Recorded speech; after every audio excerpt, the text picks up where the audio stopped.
Saludos, muy buenas noches. Es jueves 26 de enero. Francisco Camps y Ricardo Costa han sido absueltos. Después de casi 3 años de proceso judicial, el expresidente de la Generalitat Valenciana y el exsecretario regional del PP de Valencia han sido declarados no culpables en el denominado caso de los trajes de la trama Gürtel. Un jurado dividido con 5 votos a favor y 4 en contra considera que no ha quedado probado que ambos políticos aceptaran prendas de vestir regaladas por esta trama de corrupción. En un veredicto alcanzado después de 2 días de deliberación, el jurado exculpaba a ambos acusados del delito de cohecho impropio y señala que la relación de los acusados con los supuestos cabecillas de la trama era meramente comercial. En momentos como este, una se pregunta, ¿quién repone la honorabilidad y el buen nombre de 2 ciudadanos españoles que se han visto sometidos desde hace mucho tiempo a juicios especiales, sumarísimos y paralelos, a ataques no conocidos antes en la democracia española? Nuestro respeto a las decisiones y a las sentencias de los tribunales. Pero también, lógicamente, tenemos que diferenciar lo que son las responsabilidades políticas de lo que son las responsabilidades penales. Y desde el punto de vista de la responsabilidad política, mantenemos el criterio de que el expresidente Camps no estuvo a la altura de las circunstancias. Y Blanco, satisfecho tras declarar en el Supremo por sus vínculos con el caso Campeón, lo ha hecho a petición propia. El exministro de Fomento, vicesecretario del PSOE, José Blanco, se ha mostrado satisfecho tras declarar, insistiendo en que las acusaciones vertidas por el empresario farmacéutico Jorge Dorribo son falsas. Blanco ha dicho que hoy por fin ha tenido la oportunidad de poder saber de qué se le acusa y poder decir lo que pensaba. Y Mariano Rajoy ha sido recibido en Berlín por Angela Merkel con honores militares en la sede de la Cancillería. El presidente del gobierno español ha viajado este jueves a Berlín para reunirse con la canciller alemana, que le explica los esfuerzos de consolidación fiscal y las reformas estructurales puestas en marcha por el gobierno español para salir de la crisis. Y el Parlamento andaluz ya ha cerrado la legislatura en el último pleno antes de las elecciones, un acalorado debate que se interpretó como el primer cara a cara entre los 2 principales candidatos a presidir la Junta de Andalucía. La crisis económica y el escándalo de los ERE centraron la práctica totalidad del debate. La bronca entre la Junta de Andalucía y el Gobierno central por las cuentas públicas regionales también estuvieron muy presentes en esta sesión.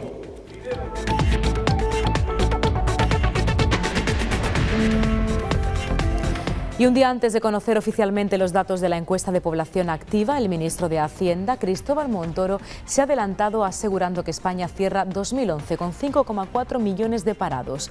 En su primera comparecencia en el Congreso de los Diputados, Montoro ha anunciado que esta cifra hace perder la confianza a los 47 millones de españoles. La patronal COE y los sindicatos han manifestado su pesimismo ante los datos. Montoro insiste que España está en recesión y que nos encontramos ante la peor crisis de nuestra historia.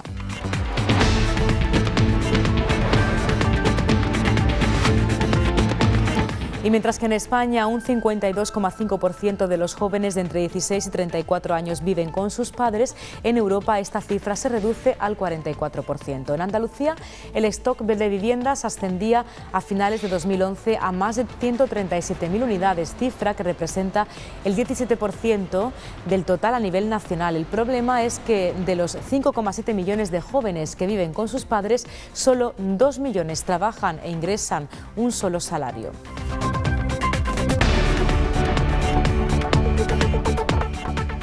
Y más cosas al mismo tiempo que Arias Cañete se reunía en Sevilla con pescadores afectados por la suspensión del acuerdo con Marruecos. Bruselas daba luz verde a un nuevo acuerdo agrícola con el país norteafricano.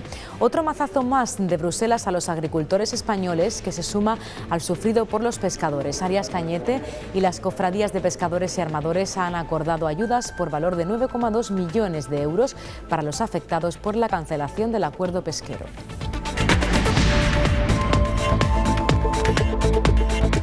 Y pendientes del Gran Teatro Falla en Cádiz. Ayer, intensa jornada también del concurso oficial de agrupaciones y desde allí en directo nuestros compañeros Agustín Bravo y Maite Huguet nos llevaba todo hasta nuestros hogares. Ya saben que desde las 9 de la noche, tras este informativo, podrán disfrutar del programa especial de carnaval desde el Gran Teatro Falla. Esta es una de las actuaciones de anoche.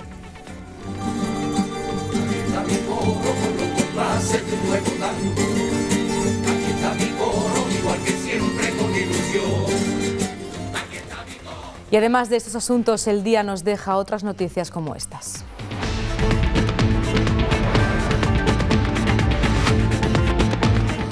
Ceder más para la Unión es lo que propone Angela Merkel para conseguir una salida efectiva de la crisis. Lo dijo ayer en el discurso de la inauguración del Foro de Davos.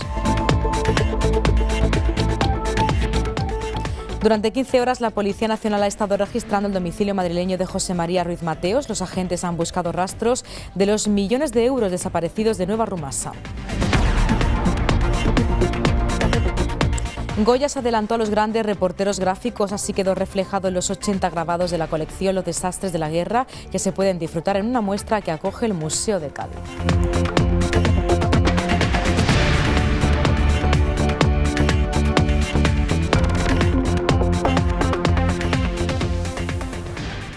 Después de casi 3 años de proceso judicial, el expresidente de la Generalitat Valenciana, Francisco Camps, y el exsecretario regional del PP valenciano, Ricardo Costa, han sido declarados no culpables en el llamado caso de los trajes de la trama Gürtel.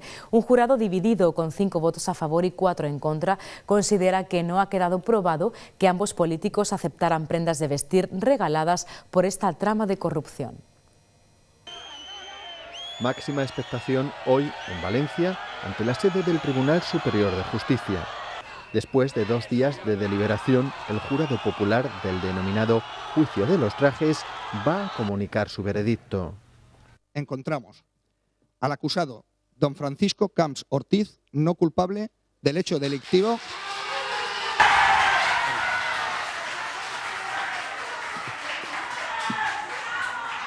Desalojen la sala inmediatamente. Llamen a la fuerza pública. Todos fuera. Todos.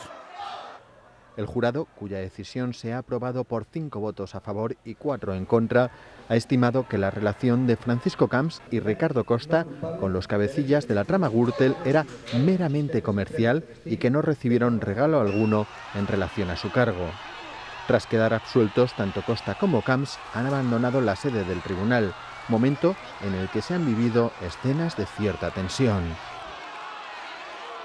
Y desde el Partido Popular, su secretaria general, María Dolores de Cospedal, ha expresado la satisfacción del partido por este veredicto que exculpa a Camps y a Ricardo Costa. El PP dice que se alegra enormemente de que la acción de la justicia haya triunfado sobre los juicios paralelos. En momentos como este, una se pregunta, ¿quién repone la honorabilidad y el buen nombre de 2 ciudadanos españoles que se han visto sometidos desde hace mucho tiempo a juicios especiales, sumarísimos y paralelos, a ataques no conocidos antes en la democracia española? Y por su parte el PSOE ha expresado también su respeto a la decisión del jurado popular, pero ha insistido en la responsabilidad política que les afecta más allá de la penal. Nuestro respeto a las decisiones y a las sentencias de los tribunales. Pero también, lógicamente, tenemos que diferenciar lo que son las responsabilidades políticas de lo que son las responsabilidades penales. Y desde el punto de vista de la responsabilidad política, mantenemos el criterio de que el expresidente Camps no estuvo a la altura de las circunstancias. Y el exministro de Fomento, José Blanco, se ha mostrado hoy satisfecho tras declarar ante el Tribunal Supremo por sus vínculos en el caso Campeón. Una declaración que hizo a petición propia y sin esperar a que el alto tribunal solicite el pertinente suplicatorio al Congreso de los Diputados. El Tribunal Supremo investiga al dirigente socialista por supuestos delitos de tráfico de influencias y cohecho. El empresario gallego Jorge Edorribo acusó a Blanco de cobrar comisiones a cambio de gestiones a favor de Hacienda y Sanidad.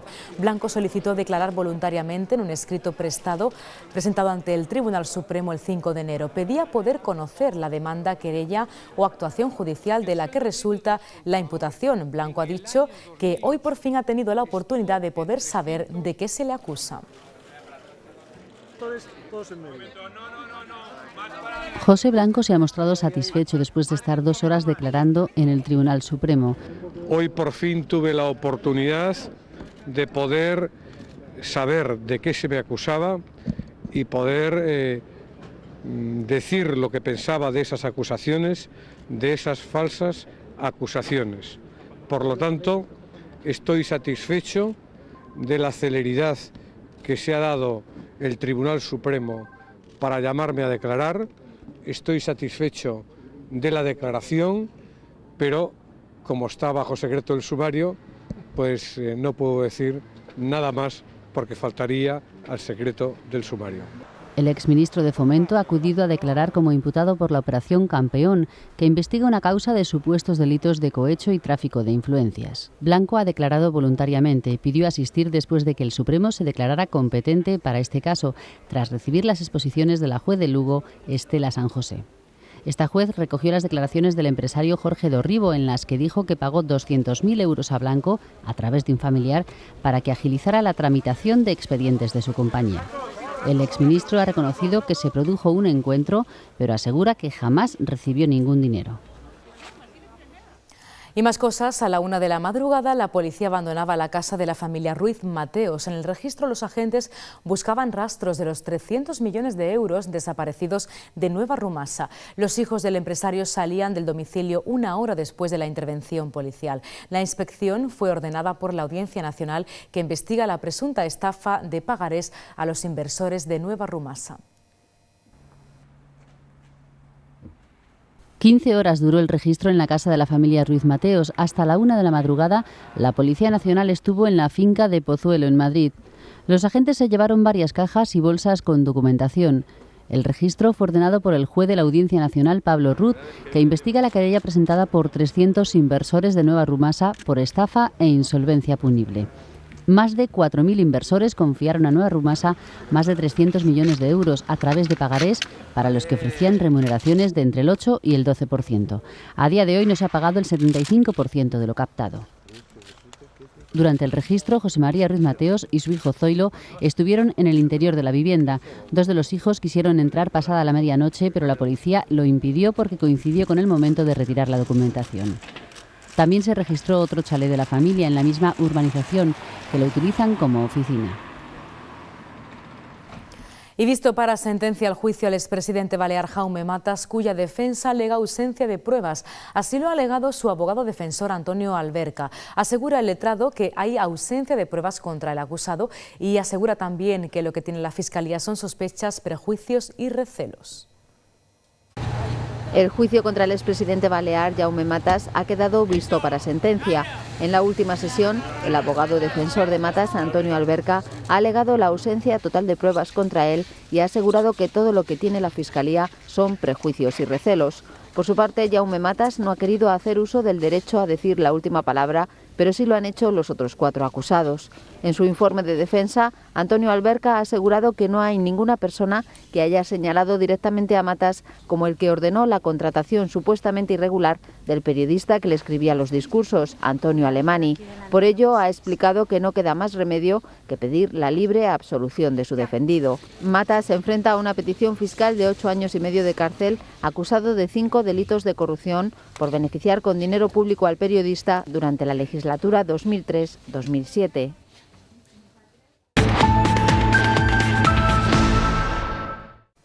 Mariano Rajoy ha sido recibido en Berlín por Angela Merkel con honores militares en la sede de la Cancillería.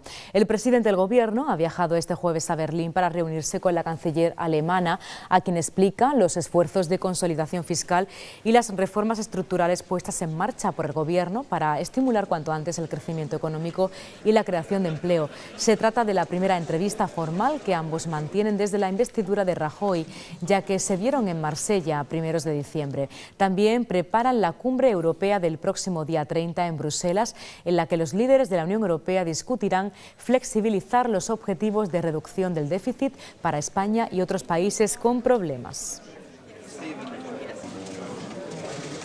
Precisamente la canciller alemana Angela Merkel inauguró ayer el Foro de Davos 2012, donde estos días se dan cita las élites financieras y políticas de todo el mundo. En su discurso centrado en la crisis del euro, Merkel se ha mostrado partidaria de que los estados transfieran más competencias a la Unión Europea. Los países europeos deben estar dispuestos a ceder más competencias a Europa para garantizar el futuro del proyecto europeo. Así de rotunda se expresó la canciller alemana Angela Merkel durante la inauguración del Foro Económico Mundial de Davos 2012. Merkel insistió en que algunos países europeos deben mejorar su competitividad, al mismo tiempo que se comprometió a mantener el principio de solidaridad en la Unión Europea. La canciller alemana añadió que espera que casi todos los países europeos estén en el euro, no todos, pero casi todos, en alusión a las naciones como el Reino Unido y Dinamarca.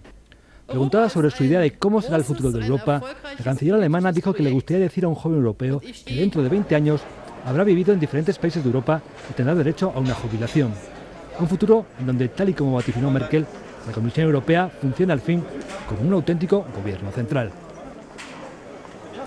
Y el rey ha expresado al presidente peruano Ollanta Humala su confianza en el incremento de los intercambios comerciales, destacando la confianza que Perú suscita en pequeñas y medianas empresas de España, dispuestas a trasladar su experiencia a sectores estratégicos de este país. Con una cena en el Palacio Real concluyó la primera jornada de la visita de Humala a España. En el brindis de la cena ofrecida en el Palacio Real por don Juan Carlos, doña Sofía y los príncipes de Asturias, en honor de Ollanta Humala y su esposa, el rey ha expresado al presidente peruano su confianza en el incremento de los intercambios comerciales y ha destacado la confianza que Perú suscita en pequeñas y medianas empresas españolas dispuestas a trasladar su experiencia a sectores estratégicos de ese país. Por su parte, el presidente peruano ha manifestado su esperanza de que España amplíe su ayuda al desarrollo en las áreas de ciencia y tecnología, así como que las inversiones españolas sigan generando oportunidades de empleo en favor de ambas naciones. Ante cerca de 90 invitados de los dos países, entre los que se encontraban autoridades y representantes destacados del mundo judicial, empresarial y cultural, don Juan Carlos ha destacado además la contribución de grandes empresas españolas al crecimiento económico de Perú. El monarca también ha destacado que el mercado peruano se está convirtiendo en destino preferente de empresas españolas en sectores como el turismo, la energía o las infraestructuras, así como en ciencia y tecnología aplicadas.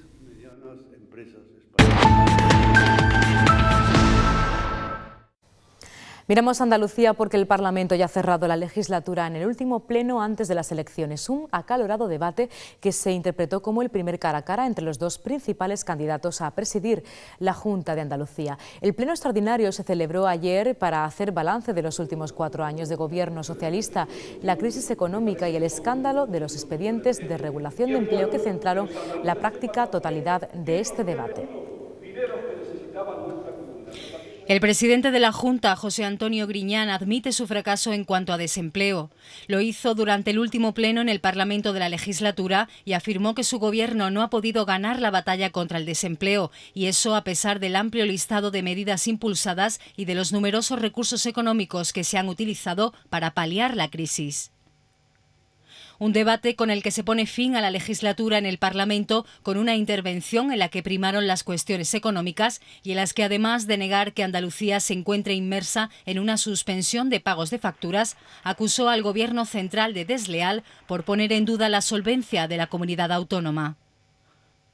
En cuanto al escándalo de los ERE, hizo un reproche general sobre la corrupción y afirmó que el objetivo de la Junta en este caso es que se castigue a los culpables y la recuperación del dinero defraudado. Además, presumió de que en 30 años de gobierno socialista en Andalucía, ningún alto cargo de la Junta ha sido sancionado por conductas irregulares. El presidente andaluz, José Antonio Griñán, y el líder del PP andaluz, Javier Arenas, se han enzarzado en duras acusaciones mutuas a cuenta de los expedientes de regulación de empleo fraudulentos de la Junta, en un debate en el Parlamento marcado por la convocatoria electoral. He dicho reiteradamente que mi gobierno deplora condena los hechos y no podrá usted negar que colabora para que paguen los culpables y se reintegren los fondos mal empleados.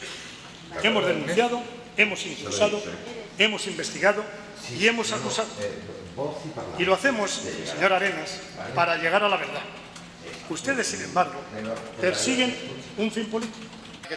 En la réplica del líder de los populares andaluces no han faltado los reproches a la actuación de Griñán. Lleva usted tres años, huyendo de los ERE y buscando a la figura de Francisco Camps. Su responsabilidad es lo que ha pasado con los ERE. ¿Por qué no ha ejercido las acciones judiciales? ¿Por qué no ha reclamado el dinero? ¿Por qué paró la investigación de los ERE muertos? ¿Que usted ha sido beneficiario o ha beneficiado la investigación? Entonces, ¿por qué recusó a la juez?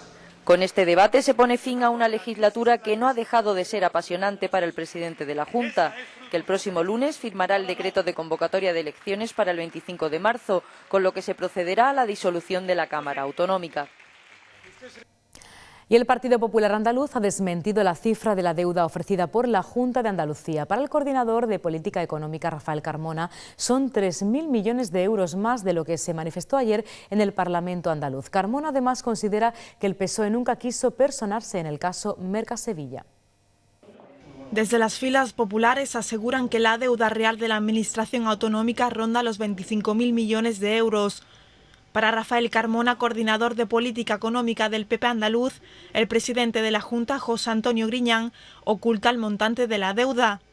Carmona ha desmentido los datos que el dirigente andaluz ofreció ayer en el Parlamento. Según el Popular, la deuda cuenta con un desfase de más de 3.300 millones de euros en los que manifestó Griñán. El no reconocer la deuda, el no pagar la deuda, está dejando a muchas empresas en la suspensión de pago. Lo único que está haciendo es preparando entierros de empresas andaluzas. En otro orden de cosas, el coordinador económico ha asegurado que el Partido Socialista nunca ha querido personarse en el caso Mercasevilla. El PSOE no se ha adherido a la acusación del resto de acusaciones particulares que hay y, por tanto, ha sido retirado. Bueno, esto no es más que otro ejemplo más de la voluntad que tiene el Partido Socialista por aclarar todo el caso de los ERE. Para Carmona se trata de un ejemplo más de la nula voluntad socialista para aclarar el asunto de los expedientes de regulación de empleo. Como ven, la economía, las cuentas andaluzas y la trama de los expedientes de regulación de empleo sobre la mesa en el Parlamento andaluz y críticas del Partido Popular. Respecto a esto último, no dejamos de conocer datos nuevos cada día y más empresas implicadas. En este caso les hablamos de la empresa Ibérica de Exportaciones y Transacciones Sociedad Limitada. Al parecer, el empresario figura como administrador único y recibió una subvención de 1,2 millones de euros procedentes de la partida de los ERE para unos proyectos que nunca se llegaron a realizar. Cada día que pasa se conocen más casos sobre la trama de los expedientes de regulación de empleo, y es que el Fondo de Reptiles también se usó para financiar una empresa fantasma de un estrecho colaborador del exalcalde de Sevilla, Alfredo Sánchez Monteseirín.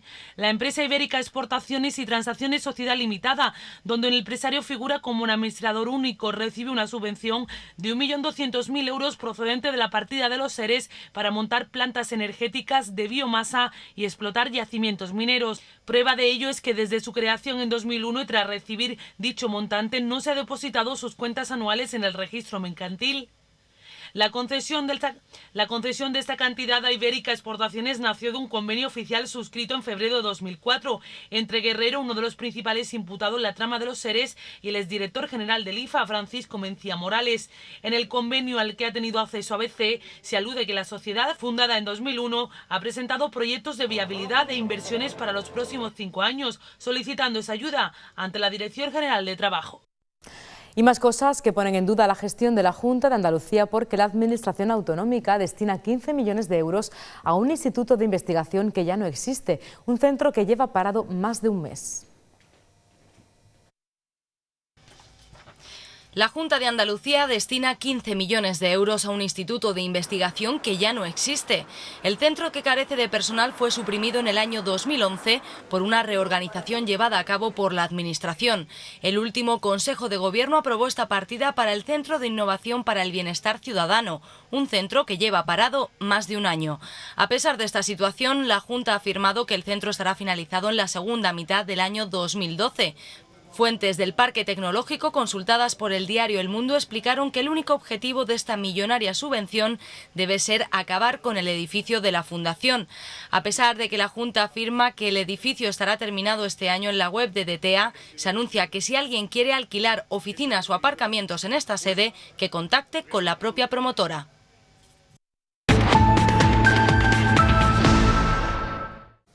Y un día antes de conocer oficialmente los datos de la encuesta de población activa, el ministro de Hacienda, Cristóbal Montoro, se ha adelantado asegurando que España cierra 2011 con 5,4 millones de parados. En su primera comparecencia en el Congreso de los Diputados, Montoro ha anunciado que esta cifra hace perder la confianza a los 47 millones de españoles. La patronal y los sindicatos han manifestado su pesimismo. Un día antes de la convocatoria oficial de la encuesta de población activa, la EPA, el ministro de Hacienda, Cristóbal Montoro, se adelanta y asegura que España cierra el 2011 con 5,4 millones de parados. En su primera comparecencia en el Congreso de los Diputados, Montoro ha anunciado que esta cifra hace perder la confianza a los 47 millones de españoles. La patronal, COE y sindicatos han manifestado su pesimismo ante los datos de la EPA. Para UGT y comisiones obreras es un nuevo golpetazo para el empleo. Además, solicitan al Gobierno central una reforma fiscal, así como del sistema financiero. El ministro de Hacienda insiste que España está en recesión, que se encuentra en la peor crisis de nuestra historia. Para ello, Montoro asegura que las medidas del Gobierno supondrán un crecimiento económico para nuestro país. Y los jóvenes son uno de los colectivos más afectados por la crisis. Muchos de ellos han tenido que salir fuera de España, como ya lo hicieron a mediados del siglo XX sus abuelos. Estos nuevos emigrantes están sobrecualificados y muchos son sociólogos denominados que esa salida de jóvenes es la fuga de cerebros. En Andalucía, por ejemplo, 32.000 personas han salido de España en busca de más oportunidades. Desde el inicio de la crisis económica, más de 32.000 andaluces han salido de España. Según un informe del Grupo de Recursos Humanos ADECO, Andalucía ha experimentado un incremento en ese periodo del 22,6%, 3 puntos por debajo de la media nacional, del 25,6%, lo que equivale a la pérdida de 32.430 habitantes mayores de edad que se han ido fuera. Según los datos facilitados por ADECO, en 2011 se contabilizaron en Andalucía 176.000 expatriados frente a los 143.600 que había al inicio de la crisis en 2008. Por provincias, Almería, Málaga y Granada son las que experimentaron un mayor incremento en el número de habitantes en el extranjero, del 32,2%, el 28,2% y el 26,1% respectivamente. Desde el arranque de la crisis han perdido respectivamente 7.269 mayores de edad. El perfil de este demandante de empleo es de un joven de entre 25 y 35 años, altamente cualificado y sin cargas familiares, proveniente de las ramas de ingeniería, arquitectura o informática. La situación del mercado laboral español y andaluz, así como el alza continuada del paro, son los principales motivos para la salida de España. Y sin duda los jóvenes, el sector de desempleo, y es el que el empleo va de la mano de la independencia y de adquirir una vivienda. En ese sentido, España tiene un stock de casas de 818.000 viviendas nuevas sin vender. Sin embargo, existe una demanda potencial de alquiler, mientras que en España un 52% de los jóvenes de entre 16 y 34 años viven con sus padres. En Europa esa cifra se reduce al 44%. Y concretamente en Andalucía el stock de viviendas ascendía a finales de 2011 a 137.000 unidades. Es una cifra que representa el 17% del total a nivel nacional. El problema es que de los 5,7 millones de jóvenes que viven con sus padres, solo 2,8 millones trabajan y tienen un ingreso de salario. Solo unos 600.000 de estos tendría poder adquisitivo para poder comprar una casa o alquilarla. El informe revela que bancos y promotores apenas han logrado soltar lastre y reducir el estocaje de viviendas en el último año. A septiembre de 2010, Andalucía contaba con unas 139.000 viviendas, 2.000 más que justo un año después. Las previsiones no permiten ser muy optimistas respecto a la disminución del parque de viviendas ociosas, uno de los factores que impiden en gran medida la reactivación del sector de la construcción en España. Por provincias, el mayor número de viviendas pendientes de venta se concentraban en Málaga y Sevilla provincia. El caso de Almería es especialmente paradigmático e ilustra nítidamente la situación que vive el sector inmobiliario. No solo no se redujo el stock de viviendas, sino que se incrementaron en 2.000 en relación con los datos correspondientes al cierre. Y sin duda los más afectados por la crisis son los sin techo, porque si su situación es precaria, ahora lo es más. Cruz Roja ha presentado en la memoria del año pasado. La organización ha triplicado la atención a las personas sin hogar. Cruz Roja Almería ha destacado durante la presentación de su memoria del pasado año el aumento notable del número de las atenciones a las personas sin techo, un incremento fruto de la actual crisis.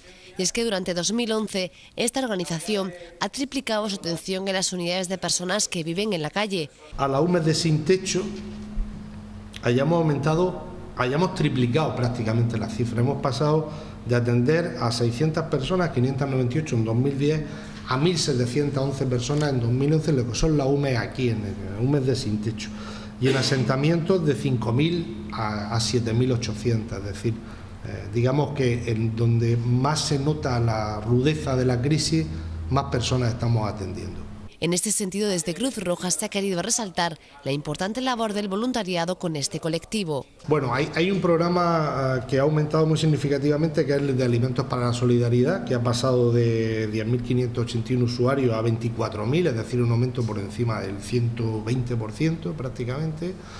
Pero también es verdad que cuando hablamos de la UMED estamos hablando de los programas de aquellas personas que están peor de lo peor, es decir, de aquellas personas que no tienen ni donde recogerse por la noche, ¿no? Durante esta presentación de la memoria de Cruz Roja también se ha destacado sus diferentes acciones que pone en marcha con diferentes colectivos, como inmigrantes y drogodependientes, junto a otros temas como el acogimiento familiar.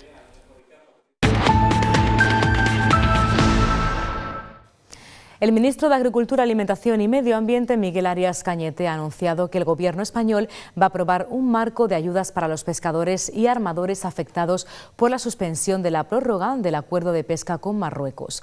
Hasta la firma de un nuevo acuerdo, los tripulantes recibirán 45 euros diarios y los armadores de un mínimo de 100 euros. En total hay 60 barcos y 661 tripulantes que se beneficiarán de estas ayudas transitorias.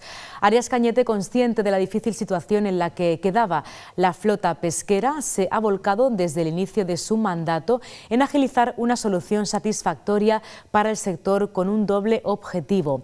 Mientras Arias Cañete se reunía con representantes del sector pesquero, Bruselas daba luz verde a un nuevo acuerdo agrícola con Marruecos, lo que supone un mazazo más a los agricultores españoles que se suman a los pescadores y armadores.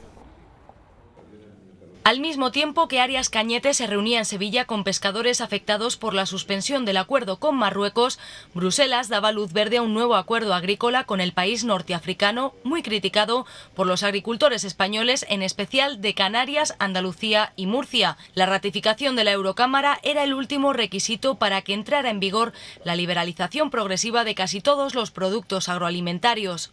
El Gobierno seguirá muy de cerca la evolución de este tema y pondrá en marcha todas las medidas para que el sector sea competitivo y rentable. Otro mazazo más de Bruselas a los agricultores españoles, que se suma al sufrido por el sector pesquero. Arias Cañete y las cofradías de pescadores y de armadores han acordado ayudas por valor de 9,2 millones para los afectados por la cancelación del acuerdo pesquero con Marruecos. Que hemos hecho un esfuerzo de reprogramación. Le hemos dado prioridad a este tema sobre otros temas. La Junta de Andalucía podía haberlo hecho perfectamente con sus fondos. Nosotros considerábamos que este tema era prioritario por una razón sencilla. Porque los hombres y mujeres afectados por esta parada se han visto afectados por una decisión política del Parlamento Europeo. El presidente de la Federación Andaluza de Armadores señala que nadie ha solicitado un sistema de ayudas e insiste en la necesidad de un nuevo acuerdo con Marruecos. El ministro nos ha informado de todo lo que se está haciendo a nivel de la Unión Europea, el viaje a Marruecos, y que se está trabajando en la línea de que haya un acuerdo, que es el objetivo que tiene todo el sector andaluz afectado. Todos los tripulantes de las embarcaciones afectadas cobrarán 45 euros al día desde la suspensión del acuerdo el pasado 14 de diciembre. Las ayudas procederán de los presupuestos generales del Estado y estarán cofinanciadas por la Unión Europea. Y la organización agraria Asaja ha criticado las deudas que mantiene la Junta de Andalucía con los agricultores, una deuda que se remonta al año 2009. Asaja ha calificado de desvergüenza la situación, acusando a la consejera del ramo, Clara Aguilera, de usar todo su aparato mediático para vender las subvenciones, pero sin pagar ni un solo euro de esas ayudas.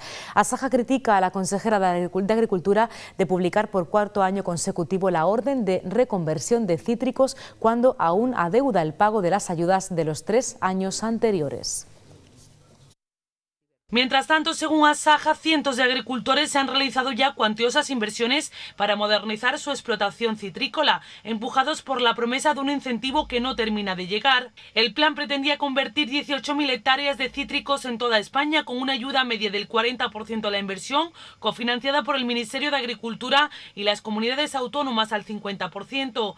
Han denunciado que mientras Valencia y Murcia ya han transferido los fondos a los agricultores, la Consejería andaluza no afronta su confinanciación ni libra el pago del 20% de la ayuda que le ha transferido el Ministerio de Agricultura para este programa.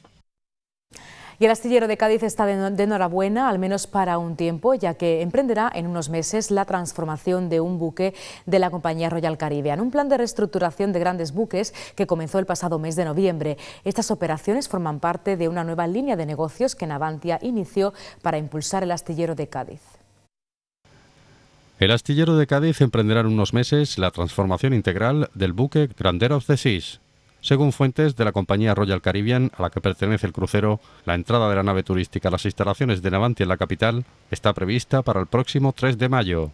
Esta confirmación, que se ha hecho oficial en las últimas horas, supone el segundo de los encargos que emprenderá la factoría gaditana dentro del acuerdo suscrito el pasado octubre con la Naviera Internacional para la renovación de su flota.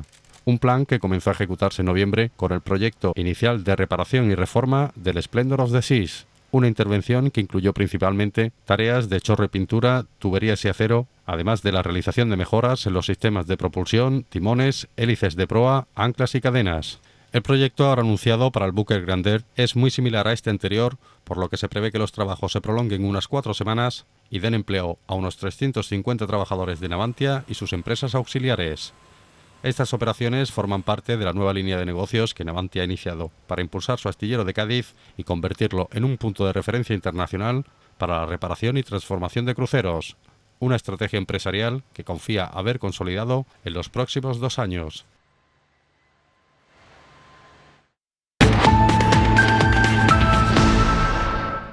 La Feria Internacional de la Moda de Tokio ha arrancado con el objetivo solidario de potenciar el cultivo de algodón producido en una de las provincias más devastadas por el terremoto y tsunami del 11 de marzo del pasado año.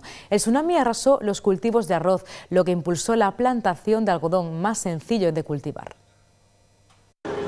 Pasear por la enorme Feria Internacional de Moda de Tokio es navegar este año entre prendas de algodón con un estilo moderno y una amplia paleta de colores en tono pastel. La feria, que permanecerá abierta desde hoy y hasta el viernes, se ha volcado en ayudar a los habitantes de las zonas de Japón que fueron devastadas por el terremoto y tsunami del pasado 11 de marzo. La meta es vender prendas confeccionadas con algodón. Un algodón, eso sí, especial, porque ha sido cultivado expresamente en Tohoku, una de las provincias del noroeste de Japón que más sufrió los efectos de ese terremoto. De las 650 marcas y diseñadores que han acudido a la feria japonesa se encuentra la firma española Desigual. El japonés mira mucho más todas las prendas y es mucho más exigente. Jordi Balcells, vicepresidente de Desigual para Asia, ha comentado con EFE las semejanzas y diferencias entre España y Japón en el consumo de moda. Y más de 1 millón de españoles están siempre conectados a las redes sociales. Las actividades en Internet están creciendo muy significativamente en España, sobre todo porque más de 10 millones de smartphones están repartidos por todo el país. Así lo indica el informe La Sociedad de la Información en España, que elabora cada año la Fundación Telefónica. El auge de Internet en España es imparable y especialmente la conexión móvil. Ya hay más de 10 millones de teléfonos inteligentes en el mercado, lo que supone un 20% más que hace un año. Así lo indica el informe sobre la Sociedad de la Información que elabora cada año la Fundación Telefónica y que hoy se ha presentado en Madrid. Allí se ha hablado de que la era del PC está llegando a su fin, aunque lo cierto es que hoy por hoy el ordenador sigue siendo el dispositivo de acceso fundamental. La penetración global de Internet en España es ya del 67%, un 4,5% más que en 2010. Y aunque los más jóvenes siguen siendo los más conectados, donde más ha crecido la población internauta es en el sector entre 45 y 54 años. Otra tendencia en auge es el comercio electrónico, que ha crecido un 23%. Lideran los viajes, pero también empieza a despuntar la venta de ropa. Un dato muy llamativo de este informe tiene que ver con el auge de las redes sociales. No solo estamos entre los más activos de Europa, sino que hay 1 millón de españoles que están conectados a esas redes de forma permanente.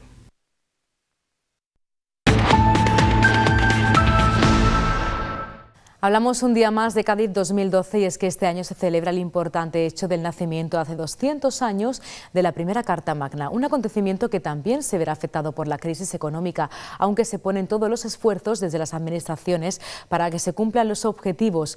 El nuevo presidente del consorcio del Bicentenario, Luis Ayllón, ha confirmado que peleará por una asignación presupuestaria del Estado para la celebración del Bicentenario.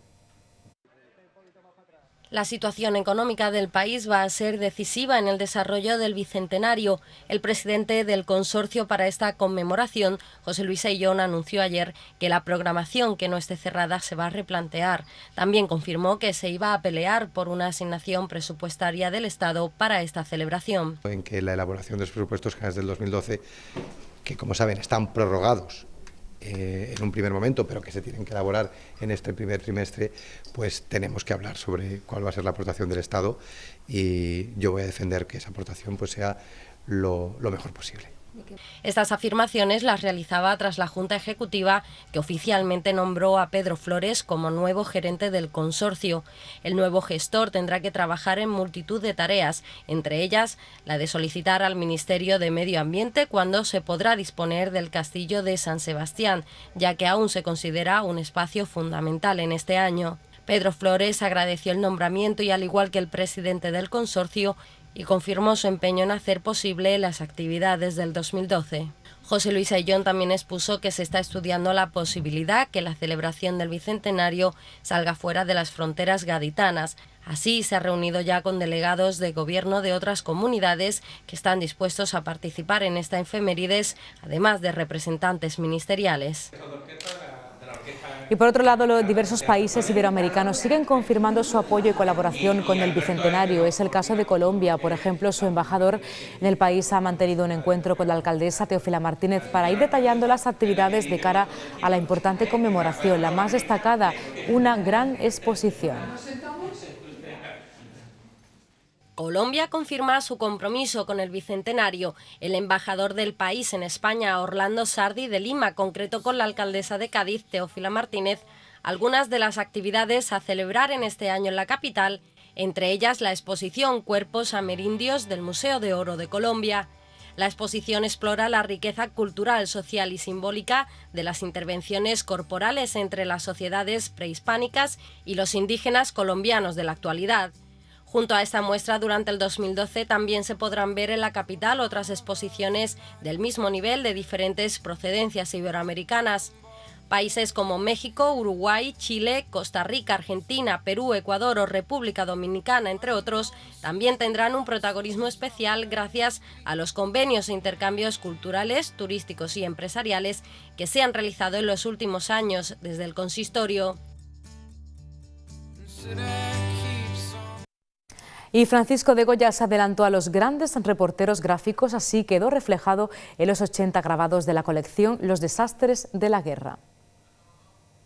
Ironía y simbolismo se unen en los 80 grabados en los que Francisco de Goya plasmó toda la crudeza de la Guerra de la Independencia. Con ello, el pintor se adelantó mucho más de un siglo a los grandes reporteros gráficos, un aspecto que queda patente en la colección Los desastres de la guerra, que se exhiben a partir de hoy en el Museo de Cádiz. Goya también se adelantó con estas obras a varios movimientos pictóricos, como ha recordado hoy el director general de Museos y Promoción del Arte, Miguel Castellano. Una ejecución que tiene mucho de documento histórico, amén de significar, como ustedes saben, un paso importantísimo en la producción de Goya de cara a lo que significó posteriores movimientos pictóricos, que él fue uno de los que tuvieron la vanguardia y tuvieron la visión de de plantear los movimientos posteriores como el romanticismo, como el impresionismo, el expresionismo, etcétera, que él avanza en esta serie de grabados. El pintor aragonés se convirtió en un retratista de su tiempo, en unos grabados en los que no vio las atrocidades, las crueldades y las virtudes de la sociedad. Estos detalles se observan especialmente en esta colección sobre la guerra, a la que también denominó fatales consecuencias de la sangrienta guerra en España con Bonaparte, según la dedicatoria que escribió en una de las carpetas. Fusilamientos, cadáveres mutilados, luchas cuerpo a cuerpo aparecen en esta colección de grabados sobre la guerra de la independencia que enfrentó al ejército francés y a una población española mermada por el hambre, en unas imágenes que se han transformado en un alegato contra la guerra y la violencia.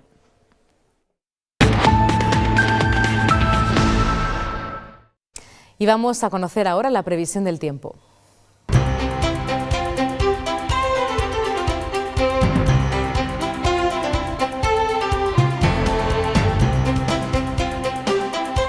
Se rompe la monotonía anticiclónica y el jueves y viernes será más estable, nuboso en España. Las precipitaciones más intensas se producirán en el nordeste peninsular, con una cota de nieve que descenderá hasta los 1000 metros. Durante la tarde las precipitaciones alcanzarán el Cantábrico y no se descartan lluvias en la zona del oeste, incluso puntualmente en la zona del centro. En Andalucía, cielos variables, nubosos, aunque no habrá precipitaciones significativas de momento. Los cielos estarán más nubosos en la zona occidental, con posibilidad de chubascos aislados.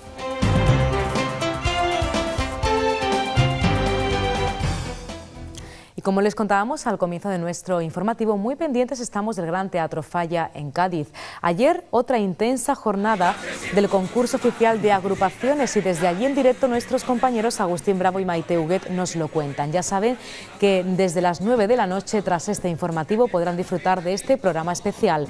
Les dejamos con lo que ocurrió ayer en las tablas del Gran Teatro Falla. La noche de ayer estuvo marcada por el clásico de fútbol, aunque el carnaval siguió adelante con muchas butacas ocupadas en todo el teatro.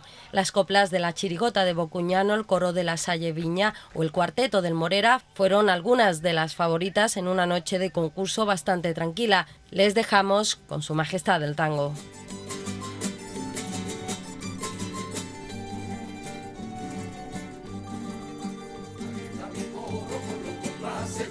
Aquí está mi coro, igual que siempre con ilusión.